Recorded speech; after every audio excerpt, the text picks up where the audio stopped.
There flies by the first 2 weeks of 2023. The NJ1ST podcast is going to be trying to hold up to its consistency in uploading videos of all different types of information, bringing New Jersey one step closer to free speech. And this is the Instagram page for NJ1ST. I even got another strike on my personal Facebook page, so Facebook is clamping down. Even though Instagram's owned by Facebook, somehow my Instagram page here has survived, NJ1ST. You can follow it here, interact, and today we're going to look into the GOP's response to Governor Murphy's, I guess he did State of the State address or whatever. I didn't even watch it at all, didn't look into it. Making schools safe is a chaos and control Substack. We're going to look at that, go into the National Education Association, as well as the NJEA, New Jersey Education Association, its state counterpart. There's an article, and we'll finish up with some grassroots politics. So kick back, relax, subscribe, follow, and like the NJ1ST Instagram page, as well as my own Twitter, Ryan McDonald USA. You can follow me on any social media, Ryan McDonald USA. I'm writing Substacks on Sunday, ryanmcdonald.substack.com. But Ryan McDonald USA on all social medias. And we can start with the GOP's response to Murphy's fifth State of the State message. The fifth. Wow. All right, let's play this. I'm going to make it wide. And I'll only pause it very few times, I promise. Good afternoon. I'm John DeMaio, the Assembly Republican leader. It's good to spend some time with you folks this afternoon. As usual, the governor and the Democrats are more interested in protecting and expanding government programs and less interested, as we are the Republicans that are working to protect your money and to protect your family's way of life. Government spending increased more than $16 billion since Governor Murphy took office, and taxes have been raised 60 times, but people are still waiting for their anchor check. Quite frankly, that's unacceptable. A lot of these applications were in, and 30 days later, they should have had checks out after each application was brought in, so people could have the money in their pockets this winter to fight things like the inflation effect on their cost of living, heating bills, and the like. Homeowners pay, on average, almost $9,300 in property taxes, something the governor alluded to himself, while median prices for a single-family home have reached $500,000 and above in 9 counties. The cost of living in New Jersey has increased by $17,500 over the past 5 years, according to the Federal Department of Housing and Urban Development data, which puts us far ahead of most other states. And it makes it much more difficult for people to afford to live in the state of New Jersey. About 25,000 more people moved out of New Jersey than moved in between July 1st, 2021 and 2022. We lead in that category as well. Census data do prove. A lot of people making money in the housing market because they own houses and they're selling it. They're gouging people, in a sense. The Republicans and Democrats could be doing a lot more. And people leaving the state 2-1. I believe since 2017, I was battling New Jersey policy perspective on this statistic alone. And 2-1 leaving the state, the majority states that they're going to, Pennsylvania and New York. Surprisingly, it's not Florida first. I think Florida's actually third or fourth, but Pennsylvania and New York are the first states that New Jerseyans are leaving the state and migrating to, seeking refuge in, as I like to say. But New Jersey, as the left Democrats and moderates will say, is not losing population. It's actually gaining population, and it's because a lot of people are looking to come here from all over the world. They have a lot of families that live here too. That goes to say as well with the purchasing of houses. People that are richer outside of America come here and purchase the houses inside New Jersey, knocking out people like myself, generations of New Jerseyans like myself who can't afford. But that goes into different economics. But that's cuts to the real social questions that Republicans don't bring up. Let's play it. It does prove that out. Frankly, that's not a statistic we want to win in. We need to make New Jersey more affordable. And year after year, it's become more expensive to live here, not strictly, but mostly because taxes are too high. Nearly 200 school districts lost more than $185 million of funding last year. That doesn't help property taxpayers in New Jersey. The governor failed to mention that second quarter GDP was negative. Does he want to take credit for that too? He did brag about last quarter's going up, but we did have a negative in the second quarter. Our plan rolls back inflationary costs levied on income taxpayers who are paying more than ever. By indexing the tax brackets for inflation back to the year 2000 would create a permanent, sustainable, built in the system, $1,600 a year cut in income taxes to a family earning $110,000 a year. And that's real money that would stay in their pockets, not something like another rebate, which we have now, that could dwindle and fade away in the next recession. Something that people could rely on to keep the money in their pocket to fight back against the high cost of living in New Jersey. And if I understand what he's saying correctly, because it is hard for me to stay along the lines of the Keynesian economics rather than the Austrian, that he's making the income tax less, so it'll keep more money in your pocket. Why not the Republican position be abolish the state income tax? I don't understand at all why anybody is trying to do anything less than that. Abolish the state income tax. It's not even along the lines of how they're doing it with the federal government in Congress. They're putting up a bill to get rid of the IRS and get rid of the federal income tax. Well, that has no way of doing anything, no teeth, no way of passing. There's a dead Senate with 50-50 Senate and a Democrat president. It's not going to happen. That's why they're bringing it up, actually. They know it's not going to happen. In 2016, we had a trifecta: Republican Congress, Republican Senate, Republican presidency. And they didn't bring it up at all. They're not serious about that. If you're a Republican voter and you're listening and watching this Republican leader speak, you should demand more. Do we abolish the income tax? That is how you can help New Jersey workers and families. The negotiation technique is something that the Republicans always do. They vote with the Democrats in negotiating to get it lower, and that is rational, but it's not what I want. And you shouldn't want that too. Don't settle for less.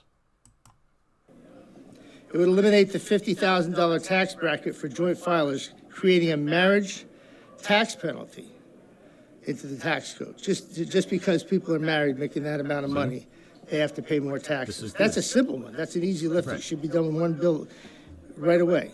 If you had single bill voting. It would increase the renter's deduction to 30%, saving the average tenant over $2,000. That's real money to people who don't own their own houses that perhaps they could be putting away so they can live the American dream and be able to afford a house someday. And also, our plan calls to gradually lower the corporate business tax from 11.5% to 2.5% over 4 years, similar to what North Carolina has done. They have the lowest in the nation tax on businesses. And the governor alluded to a sort of slanted, favored system that we do have now. You know, for like, out of the hundreds of thousands, over 900,000 businesses in New Jersey, some 400 benefit by the special tax breaks that he alluded to. We would have a much fairer business climate in New Jersey should we be able to work on having a sustainable long-term cut in the corporate business tax.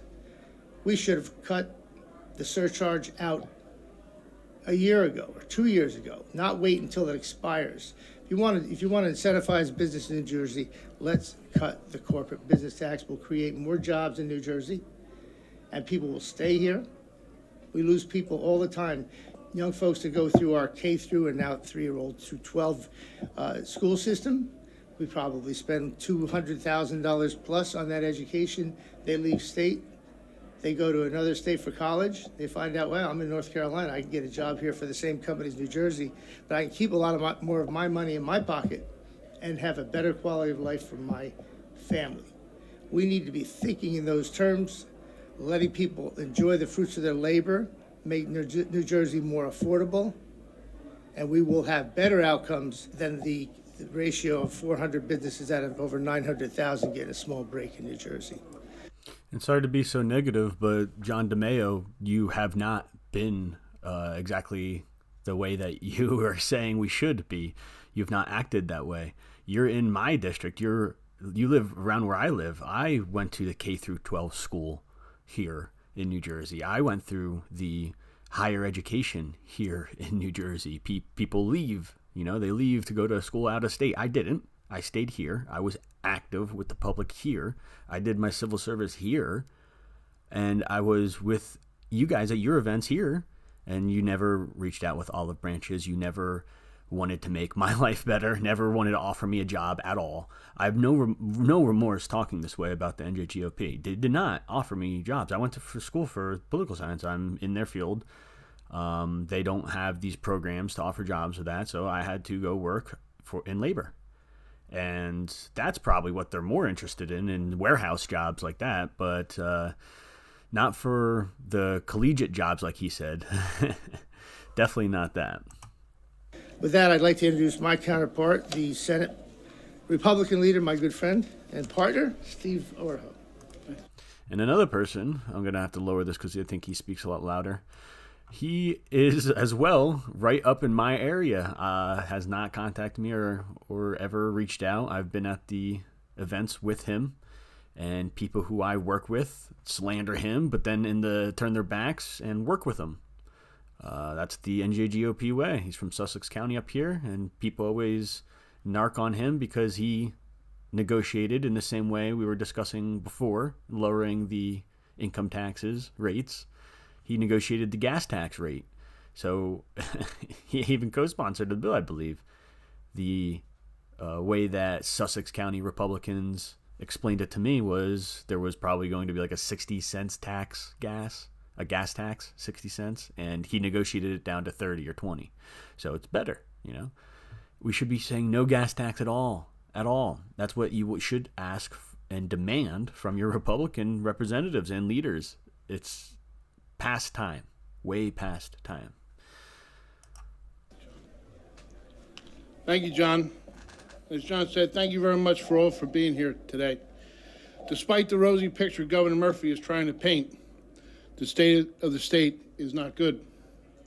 And after 5 years of the Murphy administration and 2 decades of full Democrat control of the legislature, the outlook for New Jersey continues to get worse. We have the highest taxes, the most debt, and the worst business climate in the nation. Every year when national rankings come out, New Jersey is dead last. We have a budget process that's out of control, with spending up nearly 50% since Governor Murphy took office. Democrats continue to show no shame in tacking on billions in pork every year with no legitimate review or oversight. While they're busy wasting billions of dollars on pet projects, they fail to effectively manage the cost of benefits for hundreds of thousands of public workers. This year, that's resulted in huge increases in health care premiums for local governments that will lead to spikes in property taxes across New Jersey. And over the last 3 years, they've squandered billions in pandemic relief funds that New Jersey received through CARES and the American Rescue Plan Acts. Instead of solving big problems with those federal relief funds, like fixing our broken unemployment and motor vehicle computer systems, Democrats have absolutely nothing to show for the windfall we received. We have to ask, where did it go? Under President Biden, New Jersey families continue to struggle with the highest inflation in a generation, and that continues to be made worse by the economic fallout from Governor Murphy's job-killing pandemic restrictions. The governor's trying to increase the financial pain even more with an absurdly expensive green energy plan that New Jersey families and businesses simply cannot afford. I'd like to say that the grassroots America First MAGA Trump supporters that are involved, not these two here. These two show up at the events. These two are the spokespeople. The real grassroots supporters, they were against the, the workers, the essential workers and non-essential workers from the very start. And Republicans, no, the Republicans were kind of okay with shutting down stuff, and they were very worried and endorsed not mandates. They endorsed medical authoritarianism, to be honest, until it got to mandates, and then they started pushing back on vaccine mandates, mask mandates for children. They still, but they were not against the medical authoritarianism. To be honest, they probably profited off of the big pharma like a lot of other people did. But the grassroots people who were against the essential workers and non-essential workers, I was working just like all the other people in America were working. You listen to the CNBC or Squawk Pod or all the business gurus, and they're talking about going back to work still, about going back to the office still, about not working from home. They're in a completely different world. We never stopped working. We never stopped going to the warehouse. We never stopped going out into the fields. We never stopped going to people's own homes and working on their homes and lawn care and landscaping. That never stopped. And even groceries, that just never stopped. But other people think the world stopped. And these people, these two here, they, like other Republicans, just caught on late rather than grassroots patriots. They were pushing back against it the whole time. And the CARES Act that the federal Congress voted on, that Steve Rojo just here alluded to, was also voted on by Republicans. And I myself asked up here their congressional candidates, Republican candidates, the questions, and they agreed with the CARES Act. They agreed with giving all these PPE loans out to everybody. So hindsight, baby. Got to keep the receipts, and I got them receipts. Receipts. He wants families to spend tens of thousands of dollars and businesses millions of dollars to replace their clean, efficient, and affordable gas appliances with electric versions that cost four times more to operate. The result will be huge increases in energy bills. The governor's energy plan calls for massive wind farms to be built within sight of many beaches along the Jersey shore. That will put New Jersey's $45 billion tourism economy at risk, including 500,000 jobs that support families in our shore communities and beyond. We also have a pandemic-related learning loss in our schools that the Murphy administration refuses to address, and made worse by school funding cuts that Leader DeMaio had spoke about, the hundreds of school districts enacted by the Democrat legislative majority. Instead of focusing on improving student achievement in reading, writing, and math, Governor Murphy and Democrats have politicized our schools by injecting their radical ideologies into state education standards, which ends up being a time-wasting distraction in our children's classrooms. Parents are upset, and rightly so. They feel like they have been denied a voice in their children's education, and they have been mocked and chastised by Democrats when they've come to Trenton to express concern. Those parents deserve to be heard. We also have a major crime problem. So, with the energy there, with Governor Murphy, the wind farms in the waters that he's going to try and do. Yeah, I don't know why it's in the water. Maybe that's where a lot of turbulence is for the spinning of those turbines, right, to generate the energy. But there's got to be different ways of going about that. Also, the changing of homes from gas, right? I think my family is actually involved in that. It's like, yeah, it'll be interesting how they're going to force us. How are they going to force us to change the way we're doing energy? If someone's going to provide us with the oil, why can't we use it? And with the children, thank God that was right there the best way he has spoken in a while. I mean, these guys are staunch conservatives. It's just the way that they interact with the grassroots, the way that they interact with the public. is smelling of establishment. But the way he just defended the parents, saying Governor Murphy is hindering children's learning. Yes, that is the way that people of the America First have been talking ever since the beginning, that it is hindering that. And even people who first advocated for these masks on children have seen that it's harmed their own children, and now are on the side of people who saying, no, do not mandate masks. Masks don't help. They actually hurt, rather than any other protections that people think that they might do. And now he's going to talk about crime. And I wish they would talk about crime more, and hopefully Second Amendment. So let's listen to the end of this. In many of our communities, including soaring rates of car theft. Our crime problem certainly wasn't helped by Governor Murphy's early release of thousands of inmates from our prisons, or restrictions he and Democrats placed on police that prevent them from stopping rowdy mobs of teens who are visibly breaking the law. Instead of standing up for the rights of citizens to protect themselves and live in safe communities, the governor and Trenton Democrats have enacted unconstitutional restrictions on law-abiding firearm owners. Just yesterday, a federal judge issued a scathing rebuke, along with a restraining order to prevent parts of that unconstitutional law, which we spoke and told the administration that it was unconstitutional, from being enforced. So whether you're talking about our state's high taxes, out-of-control spending, our dismal business climate, rising energy bills, lack of support for students, lack of respect for parents, rising crime, or attacks on constitutional rights, all at the direct result of Democrat policies, it should be clear we can do better. Governor Murphy can start by listening to Republicans who have offered time and again sensible solutions to all these problems.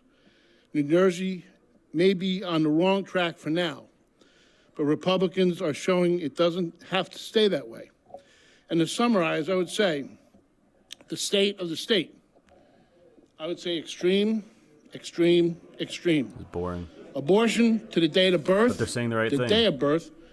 Energy master plan 4 times more costly to families and businesses. Inappropriate sex education. Handcuffing law enforcement instead of criminals. Worst in the nation, taxes. The state of the state. This is extreme, extreme, extreme. And I will just add by saying, New Jersey's always been cool to come to. But if the governor and this administration listens to the Republican plans, it'll get even cooler. Thank you. It'll get even cooler.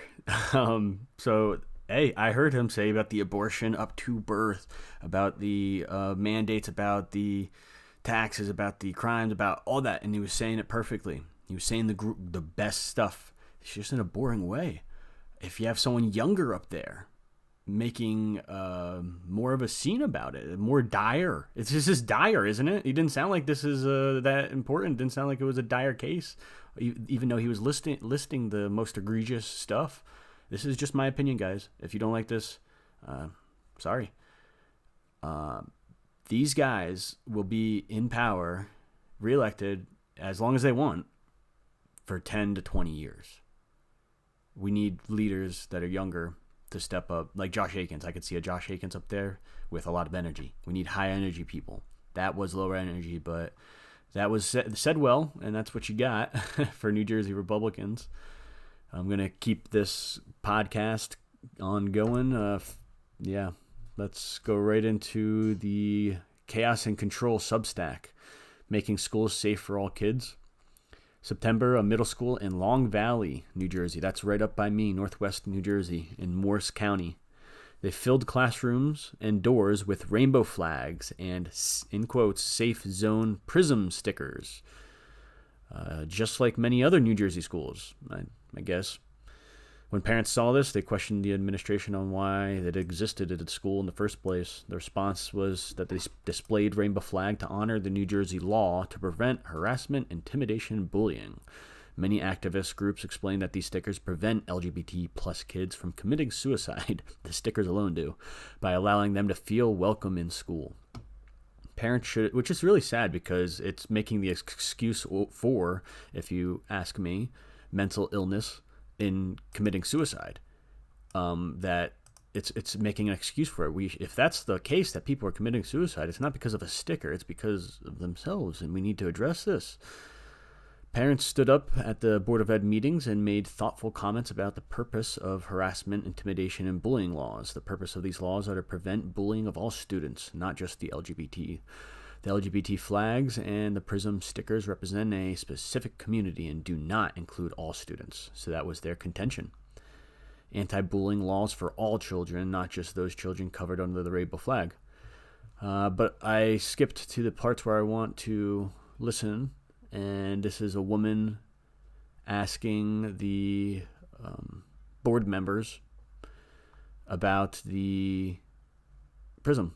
So, because this is the public comment for Long Valley, New Jersey, Northwest New Jersey.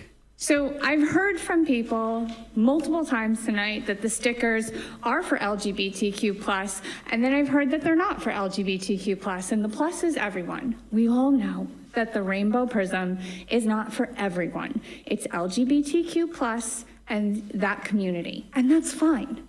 The point we're trying to make on the other side of this is, what about all the rest of our kids that are struggling, particularly in middle school? It's an incredibly high pressure time. You're not sure who you are, you're trying to figure it out, you're trying to find your place in the world.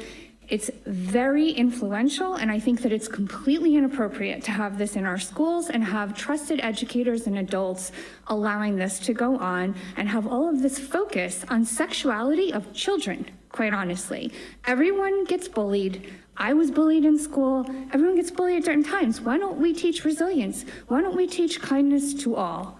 And the fact that there's certain community members in this room that have attacked me on social media, that posted that extremists are coming to the meeting, if this is the attitude of their parents and other adults towards adults, how do you think a child is going to feel comfortable standing up and going against the grain and saying, I'm sorry, I'm not comfortable with this, or what about my group? They're not. They're not. And it's ridiculous, and we all know it. Have a great night. So yeah, I'm going to continue this, and it ends with a gentleman who was actually running for and got elected to board member at Long Valley Board of Ed. But yeah, I've been at these local events for local county government specifically, and people are nasty. That lady just there said that people were saying she was extremist showing up at the county meeting, and I've had people put their hands on me at county meetings just for recording video because I guess they don't want the truth to get out. But it's people have to get involved and stand up. Thank you. So I'd like to address an issue here about the way forward, because I have a suggestion. Okay, I'm also very proud of everyone to come out here today. Everyone cares deeply about the kids, no matter what side of the issue you're on, and that's great. And I'm also glad that this didn't get contentious and people weren't yelling and interrupting each other, because I want to be heard and I want to listen to you. And I think the way forward that it's been discussed with other people, because I'm going to be on the board next month, right? So I think the sensible way forward is to do a collaborative effort between the board, the parents, the students, using the school mascot and some language that we all agree upon that has nothing to do with rainbow flags or Blue Lives Matter flags or anything like that. The school mascot is something that represents all of us. And I think that's the sensible way forward, okay? And I don't think there's any disagreement with that. Like, you know, I have my political views, I have my flags, you have yours. Let's just keep them out of the school, focus on the math scores, and everything will be just fine, all right? I guess you can see why he was elected to Board of Ed.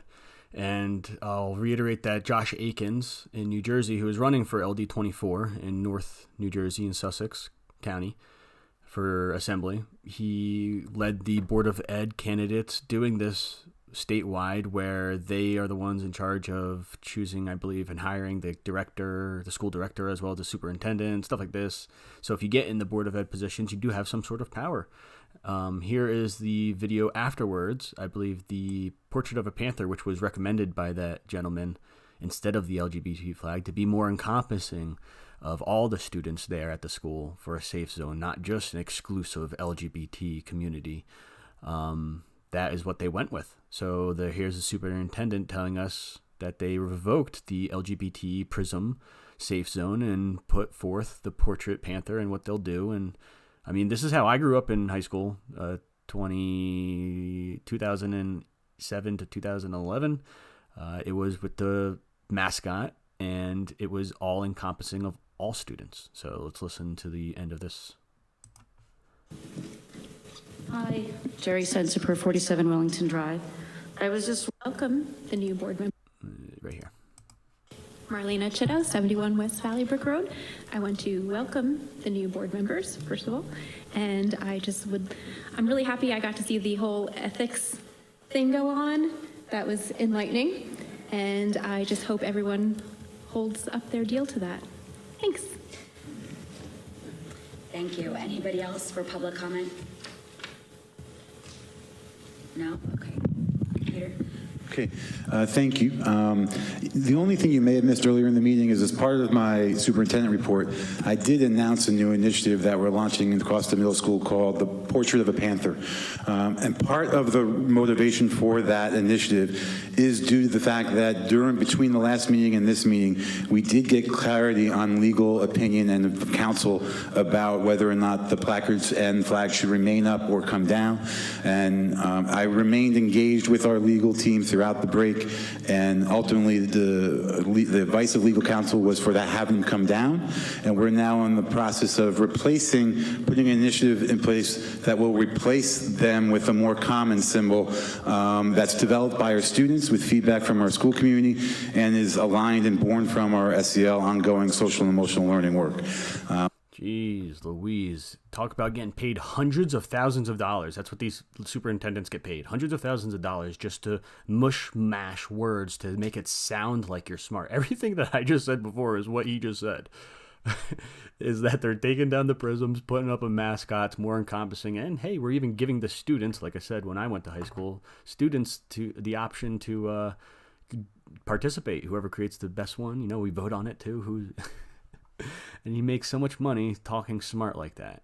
So guess what? Yeah, they brought it down. I don't even want to play the rest of that. Big news, it's official. The triangular stickers in the middle school are gone. When people of good conscience come together for a great cause, things can happen. If you wrote a letter, spoke, and showed up at the Board of Ed meeting, thank you. And at the end of this, he says that they had favoritism.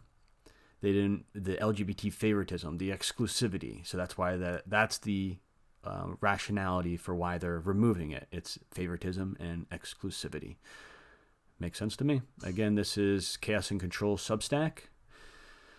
We're going to keep moving right along to National Education Association, Education Justice. I guess that's like the social justice wing of National Education Association.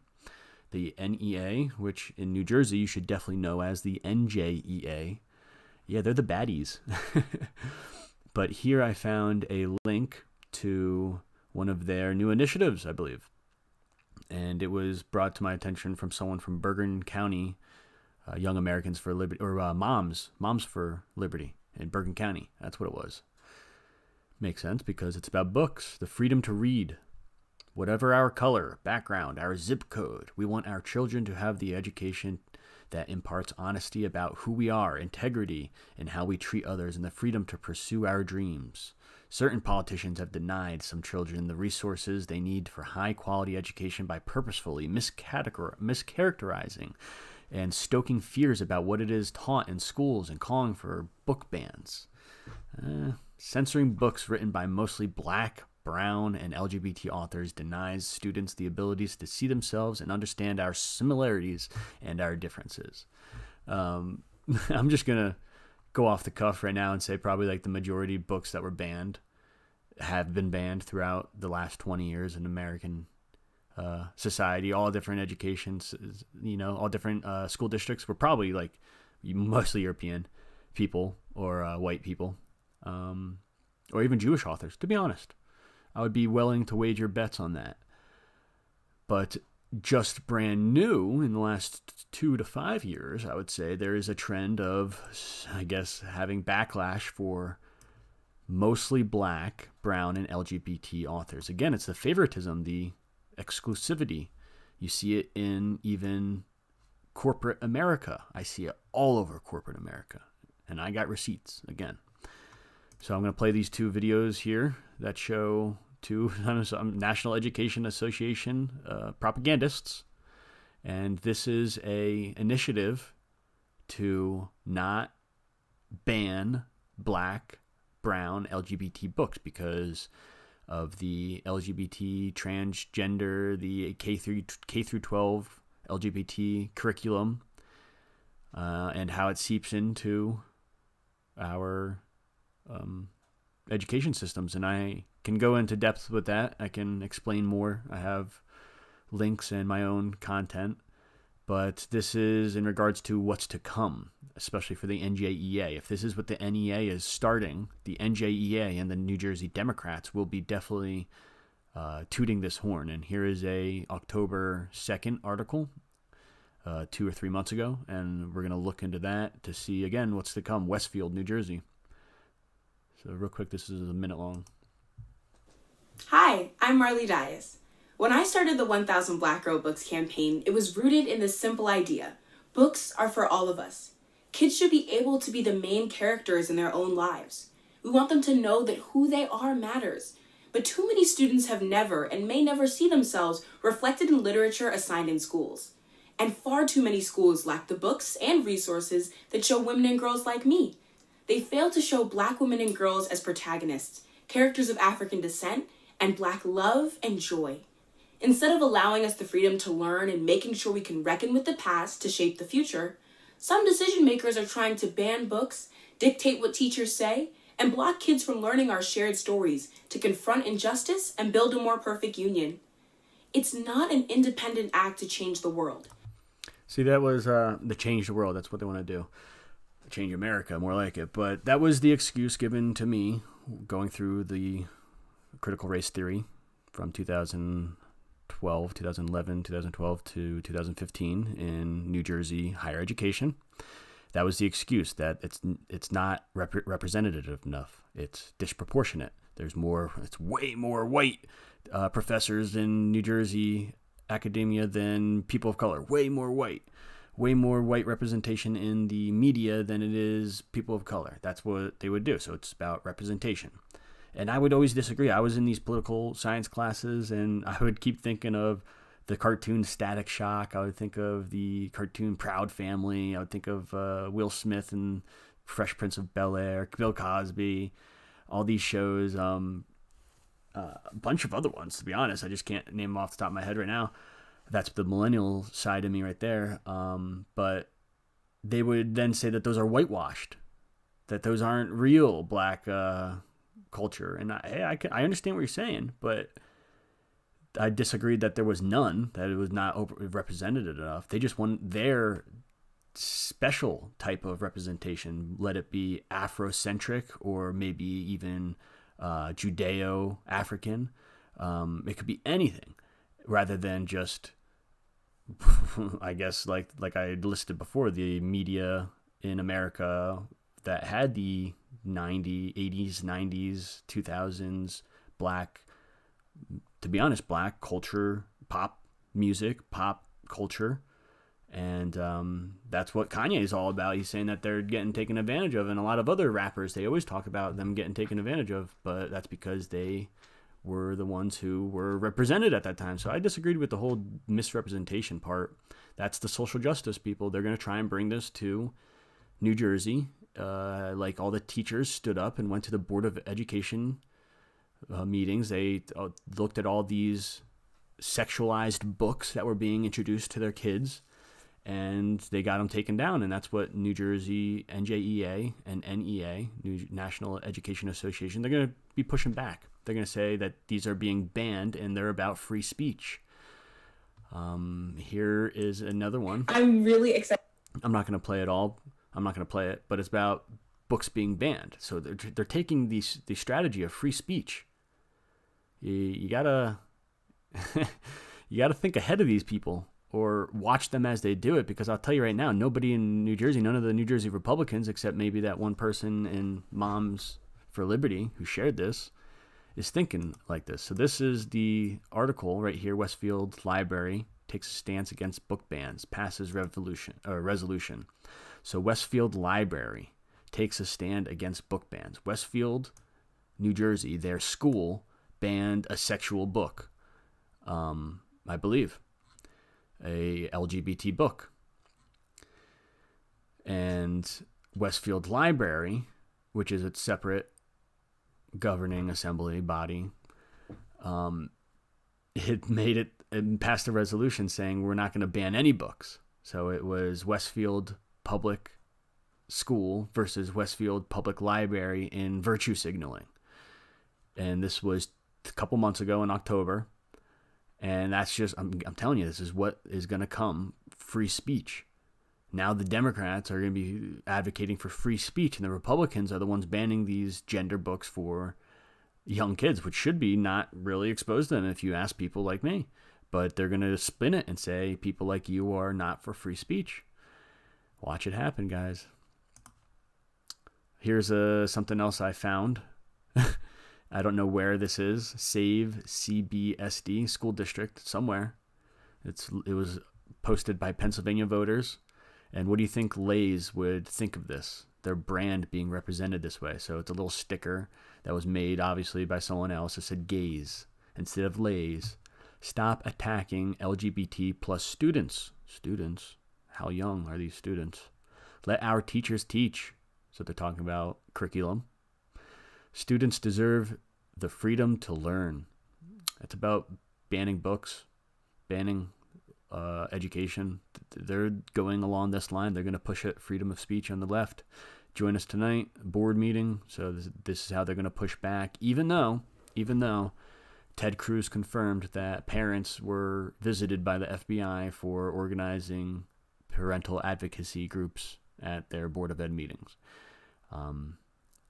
They're pivoting. They're making it their own grassroots AstroTurf, probably.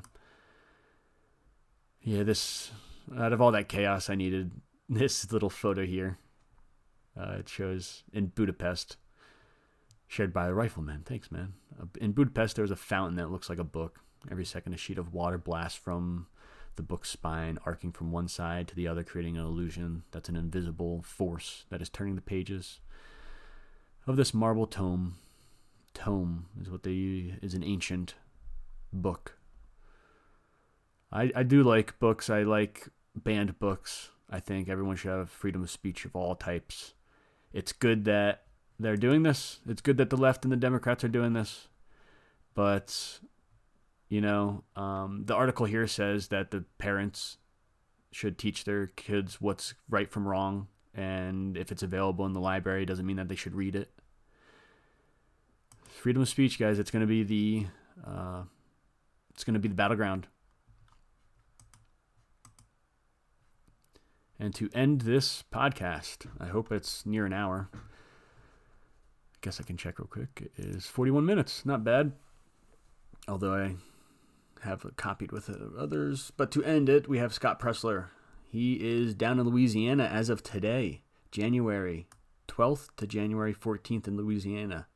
Scott Pressler is on the ground, ready to organize not only registration for voting, but also we got to do the ballot harvesting for elections to win. In February, he's coming to Pennsylvania. Maybe I can make it to one of these to meet him there. But right down here, I'm waiting to hear back from New Jersey.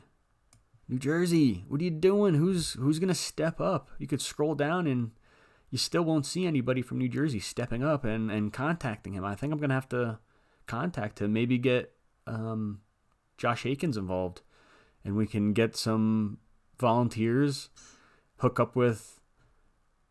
up with Scott Pressler, and, if no one in New Jersey is doing it, that would not surprise me because they didn't do it for Trump in 2020 either. I had to go to Pennsylvania.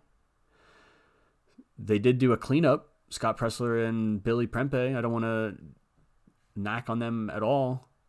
But I was saying for Trump 2020, I had to go to PA to campaign for him because New Jersey didn't do anything. So I think I'm going to have to contact Scott. He follows me. I follow him. Josh has his number. You can contact him, but maybe we can get something going. Follow me, Ryan McDonald USA. Follow NJ First on Instagram. Subscribe to my YouTubes, Ryan McDonald USA, Rumble, Ryan McDonald USA, my Substack, ryanmcdonald.substack.com. And I'll be making a lot more content. Thank you for watching.